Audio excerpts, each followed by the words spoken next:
Hi, my name is Wan Li Ching. Welcome to my presentations. Today I'm going to present to you the Project Management Plan (EMP) for my case studies project. The project title is called Package D55 Construction of Sewerage Reticulation Network at Lot 130 Klang, Selangor, Darul Ihsan.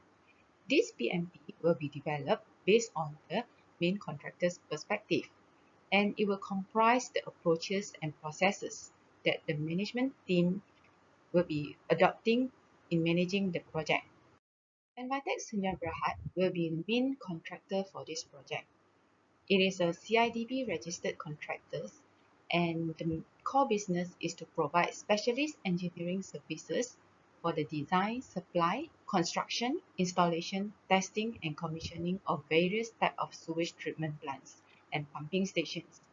This performing organizations has been established since year 1984, and it has managed to complete more than 500 projects as of today. The visions of the company is to be the preferred partner of those who value water as much as we value life, and the mission is to deliver smart, sustainable and innovative wastewater solutions to customers through knowledge, integrity, quality of our actions. Package D55 Sewerage Project is one of the Greater KL project under the 12 national key economic areas. It was initiated by the Government of Malaysia through its agency called Jabatan Perkhidmatan Pembangunan (JPP). The total project duration is 4 years, where it will commence from the 1st May 2020 until 30th of April 2024, and the total contract value is 110 million. This is the project location map retrieved from the Google Map. As you can see, the red line is indicating the boundary lines for the catchment area. For ease of monitoring, we plan to divide the project site into two sub-zones, namely Zone 1 and Zone 2. And this is the proposed sewerage layout plan for the project, where it will indicate the locations for the proposed new pumping stations and also the sewer routine. Project objective is to reduce pollution loading into the receiving water courses. Secondly, is to reduce or eliminate complaints in relation to odor and buffer issues. Third, is to promote more effective operations and maintenance of sewage system for the water operations. And fourth, is to uncover potential of redevelopments from demolished plants to be converted into green areas, parks, and even commercial centers. View of the large scale and complexity of this project, it is proposed to form a dedicated project team to manage this project, where some of the personnel will be transferred from the existing functional departments in the Envitec into this project. Envitec is adopting matrix organization structure. As you can see from this organization chart, the team member may need to have a report to dual superior. One is the D55 project manager, and the other one is their functional department superiors. This PMP, we will state clearly the responsibility, accountability, and authorities of each key project team so that they are aware about their roles and they can take necessary actions in managing the project. This will be the examples of the responsibility matrix for the project manager. And this is another examples related to safety, health, and environmental officer. This is the proposed work schedule where we include the durations for each subtask that need to be completed throughout the whole project for the total durations of 4 years. Here are the 6 key management areas that will be included under this PMP, which comprise of scope management, stakeholder management, communication management, risk management, quality management, and finally is the transition management, or also addressed as close out. Let's begin the scope management. According to PMBOK, scope management is very important because it is to ensure that all of the required works and only the required works necessary to complete the project is accomplished. Project requirement will describe the actions, processes, and other conditions the project needs to meet to ensure the success or completion of the project. For this project, we'll propose to gather the project requirement by conducting a face-to-face meeting with the key stakeholders at the project initiation stage. And the agreed scope must be consensus among the meeting participants. Scope baseline is the approved versions of the scope statement, work breakdown structure WBS, and also the WBS dictionary. Scope baseline is also crucial because it is for controlling the scope management. Scope statement will provide the documented basis for making all project decisions and is used to direct the project effort and communicate the project scope to the project team and other project stakeholders. Scope statements will cover the following elements. First is the project justifications. Apart from generating business profit, if Envitech is managed to perform well in these package D55 projects, it will stand a high chance where it will be invited by the government to participate in the future tenders. So it will help to provide other business opportunities. The scope of works for this project is to provide detailed design, procurement, constructions, installation, testing and commissioning, and handing over the completed works to the specialist sewage contractor, which is IWK operations.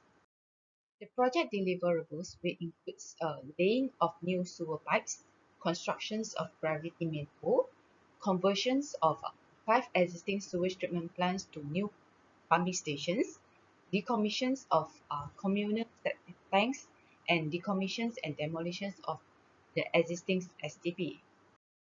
Here are the general assumptions made when establishing this PMP. First, there is no change of government, which may affect on project kick-off. Secondly, is all the needs information in the need statements are accurate. Third, the work permits are granted as scheduled. Fourth, there is no stop work order is received throughout the project. Fifth, there are no subcontractors team pull out halfway through of the project. Sixth, there are sufficient jacking machines and the technical specialists are available when needed. And the seventh, there is no additional requirements imposed by the authorities during the final inspections, which are not requested during the design approval stage. Here are the constraints that are anticipated for these projects. Since package D55 is the first D-packages sewage rationalization works, thus there is no other projects reference available. This has made the clients and even the consultants also unclear about the project scopes and requirements. This is also the first time Envitech is experiencing in managing government's big scale project. The management may need to spend a lot of time and require high levels of efforts in understanding the project requirements and the processes in managing this project.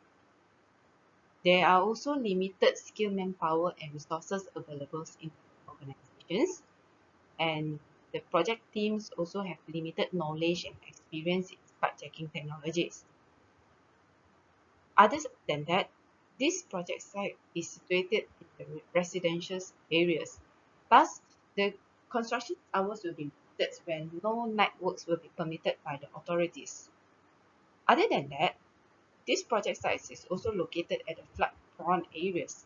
Thus, it will restrict the construction activities during wet seasons. And lastly, it will also face the operational difficulties because most of the working space will involve and situated at the narrow road where there will be limited working space and site works obstructions. Project will be success provided there is no scope strict or goal-setting request from client, sufficient resources are available, full commitment from team members are obtained, cooperations from the local residents where they will grant access, not blocking at the site works areas, do not launch unnecessary public complaints, and there is prompt response from PMC in attending to various site activities, timely payment by the client, effective communications among stakeholders, capability to comply with the safety, health and environmental regulations where there is no stop work order received, capability to tackle on the gangsterisms and vandalism issues, on-time deliveries of all equipments and construction materials. Finally, is the good soil conditions, which will not delay the process of the pipe jacking works. This is the proposed WBS for this project, where it's divided the task into the smallest elements, and it is divided into three main stages: pre-constructions, constructions, and post-construction stage. The detailed descriptions of each task will be stated clearly in the WBS dictionary. Here are the examples. This is part of the WBS dictionary for construction stage.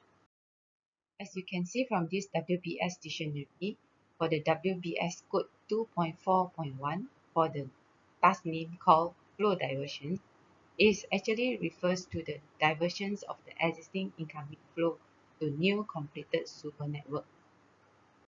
Now let's us move on to the stakeholder management.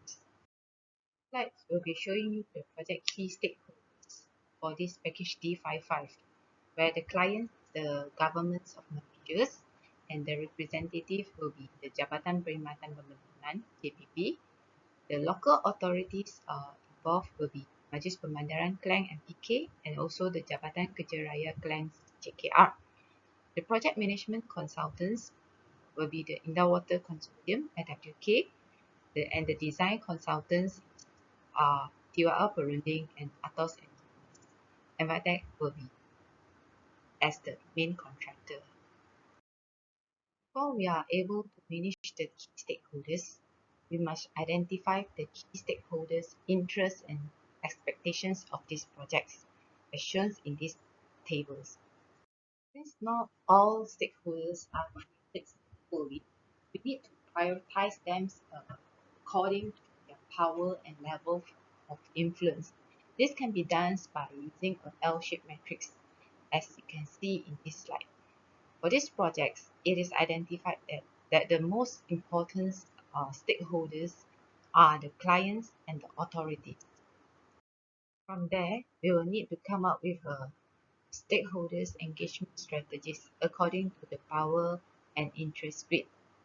As you can see from here, we need to keep satisfied the authorities and manage closely on the client, project management consultants, design consultants, project members, and subcontractors. As for the suppliers, we just need to monitor, and for the public, or also called as the concerns community, we just need to keep informed. This is the proposed stakeholders engagement plan that will be included in the PMP. For examples, like for the project members, we must first know what is their engagement objective. Their objective is to gain project sponsor and management team members support and commitment, and also to obtain funding and resources for project implementations. That's why we need to come up with engagement activities, for examples, like communicate through digital communications like email and WhatsApp group, or can be done also in printed communications using memo, minutes of meetings, and etc. And we can also engage through relationship management, for example, by conducting monthly progress meeting, safety meetings, or interim site visit. So the topic of interest that will be covered will be the project progress update, construction issues faced, project performance and clients feedback, and also the workers' safety and welfare. Finally, it is important to monitor the stakeholders' engagement. This can be done by assessing the following criteria, like measure and report the progress and the usefulness of the informations, the commitments to the process, level of participation, efficiencies of delivery of plans, and changes in stakeholders' views and perceptions, and also the extent to which they are being heard and influenced. Next key management areas will be the communications management. The objective of this communications management is to develop effective communications between the main contractor and the stakeholders, and also to facilitate the smooth implementations of the project. We plan to divide the communications plans into two groups, which are Group 1 and Group 2. Group 1 will be tackling on the internal stakeholders like the project organization's members and also the external stakeholders such as the clients, consultants, subcontractors and suppliers.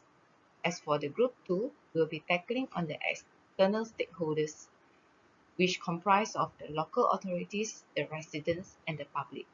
This project directory will be indicated in the communications plans, where the name, address, and the contact details of the stakeholders will be included in. This will be the continuity of the project directory. This will be the communications matrix for the schedule for these projects, where it will contain the information such as what is the types of meetings. If let's say it's a kick-off meetings, then what is the purpose of the kick-off meetings? It's like introduce project, review objective and goals. So the mediums will be conducted face to face and the communications frequency will be done once. The recipients will be the project sponsors, project team and additional stakeholders. And the senders of these kick-off meetings will be done by the project manager. These slides will be showing the communications metrics for documentations and report submissions, where for examples like correspondence. What is the purpose of the correspondence? It's a document. It shows that document status of actions items or decisions to be made and problems encountered. So the correspondence will be circulated through emails and the frequency will be as needed. The recipients will be the project manager and the project teams, and the person in charge for sending the correspondence will be the admin leaders. These are the communications programs that will be designed for the group target audience. These programs will include the information such as proposed activity, objective, and the timeline. Among the activities that will be organized will include the development of a website and then the establishment of a project hotline and the distributions of the information leaflets to the residents. Apart from that, we will also compile the key stakeholders of the project's areas and then we will conduct a briefing to the residents, associations, and also organizing a media briefing as a symbolic launching of the project. On top of that, we also plan to organize a community social responsibility program as well. This will be the proposed information leaflets that we are going to distribute to the residents. Next, we will talk about risk management. In general, this will be the risk management process that will be adopted in this project. First is the risk identifications. We need to analyze the project to identify the sources of the risk. And then next, we will need to do risk assessments. We need to assess the risk in terms of the severity of the impact, likelihood of the occurring, and the controllabilities. Then, we will need to come up with a risk response strategies to reduce the possible damages and to develop the contingency plans. Finally, is to come up with a risk monitoring and control by implement the risk strategies that we have produced earlier, and then we need to monitor and adjust plan for new risks and conduct change management if needed. These slides will be showing you the rating for the likelihood and impact of the risk and also the risk assessment metrics that will be adopted in the assessment stage. The anticipated positive risks are summarized in this risk register. This will be the anticipated negative risk register. The continuity of the negative risk register. The project manager may need to give special attention to very high risk events. For example, in this case, there is a risk for the road accidents to happen where it will cause damages and injuries or even fatalities because most work areas involve narrow road and high traffic. So these risk owners will be the traffic management officers and the effects on the projects will be treating the road user safety and eventually it will cause financial loss on accidents compensations and it might even lead to the construction delays if there is a stop works order from the local councils. So we need the risk response that we need to take is to implement a proper traffic management control at site and or conduct a traffic toolbox more regularly. Next key management areas that we covered in the PMP will be the quality management. Quality policy statements for environment. They are committed to meet and exceed their clients' requirements, design, constructions, and maintenance of wastewater systems, while encouraging continual improvement and ensuring prompt response to clients' feedback. The quality objective is to ensure that there is a timely completion of work based on quality construction and workmanship, prompt and effective response to client inquiries, provisions of effective after construction service to client, monitoring of subcontractors' works to ensure conformance to requirements, and ensuring client satisfaction through regular reviews of their work status. This project will be adopting the Project Quality Plan (PQP) based on the ISO 9001-2008 Quality System Standards. This PQP will be prepared by the project managers and to be evaluated by the project directors. Most importantly, this PQP must be approved by all the key stakeholders before they are being utilized. Secondly, this PQP must be distributed to the recipients as noted in the document distribution list, and it is important to remind that the obsolete copies must be removed and disposed of to avoid confusions. As for the control of the project instructions, such as drawings, specifications, work method statements, and etc., it will need to be recorded in the transmitter log. As for the quality control records, where it will prove that we are exhibits the compliance to the technical specifications or requirements will need to be maintained throughout the projects, and the retentions will be 2 years after project completions. Basically, the quality assurance will be focused on 6 major elements. First one is the site office administrations. Second, material delivery and handling. Third, monitoring of site works and progress. Fourth, inspections and control.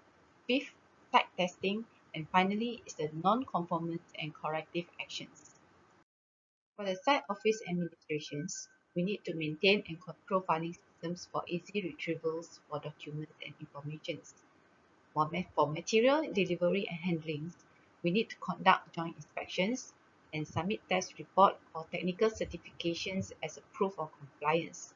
As for the monitoring of site works and progress, we may need to record it in a daily site report and to conduct works as per approved work method statements.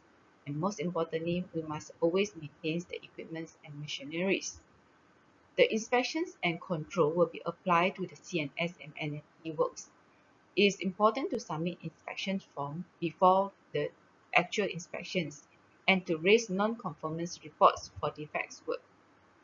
As for the site testings, we may have to conduct the internals and external site tests and to ensure that everything is in order. And finally is to submit the site test record sheets. As for the non-conformance and corrective actions, we need to first categorize the non-conformance and arrange the remedial works accordingly. Before the project ends, it must go through the transition management, or we can also call it as a project closeout. The objective of project closure is to ensure that the end product match with the project goals, and the post-project closures, the assignments and happenings remain healthy. Client and stakeholders are satisfied with the end results, critical knowledge is captured, and the team feels a sense of completion and project resources are released for new projects. And the handover criteria for package D55, once the works have been put into operations and upon satisfactory performance of the plant after commissioning and acceptance criteria tests have been carried out. In general, there will be 3 types of project closures involved in these projects. First is the engineering, or we also can call it as a contractual closures. Second is the administrative closures. And third is the financial closures. In the engineering closures, the activities involved will be We need to verify the scope and obtain sign-off, conduct audits, perform testing and commissionings, provide O&M training, and document all the as-built changes. As for the administrative closures, we will need to archive the documentations, conduct post-implementations review, capture lesson learned, record best practice, release project resources. And for the financial closures, we will need to close out work orders, release final payments, dispose project assets, and finally is to transfer unused funds. As a conclusion, a good PMP is very crucial to guide the project team throughout the project life cycles and to ensure that all the project processes are under complete control. As for the scope management, it is very important to prevent scope creep or gold plating, and it will be a useful guide for allocations of resources. Stakeholders management is also crucial because it will show the efficient management of the relationships between the project and its stakeholders to ensure smooth project implementations. Communications management will help to minimize or eliminate communications gap among project stakeholders and to prevent misunderstandings and conflicts. While risk management will allow risk handling activities to be planned to mitigate adverse impacts on achieving the project objective. Quality management will be another important key management because it's to ensure the quality assurance acceptance by the clients and to ensure end products or results will be able to meet and exceeded stakeholders' requirements and satisfactions. As for the transitions management, it shall be properly planned and budgeted to prevent any dispute or contractual issues that may arise in the futures. And the lesson learned can be used for future project reference as well. Most importantly, the PMP shall be adopted wisely and diligently by the project manager. Here are some recommendations to further enhance the project's performance. As we all know, time is an asset in the project management. It is recommended for the project manager to monitor the project status by using the proposed physical S-curve to ensure that the project is always on track. Should there be any major deviations between the percentage of the cumulative schedules and the cumulative actuals, the project managers can come up with a mitigation plans to catch up the delay in the work program. On top of that, it is also important for the project managers to monitor and control the project financials by adopting these proposed financials as curve. The purpose is to ensure that there is a sufficient cash flow in the organizations so that there is enough budget to buy the materials for the constructions and during the project executions as well. The final recommendations is to establish and adopt a safety, health and environmental SHG plans in the PMP. Since this project will cover a wide catchment areas and it will be involving publics, so it will be advised to engage sufficient competent safety personnel to take care of the sites. It is recommended to organize safety campaigns or briefings to increase the safety awareness among the publics and the workers as well to reduce the injuries or accidents. That's all for my presentations today. Thank you.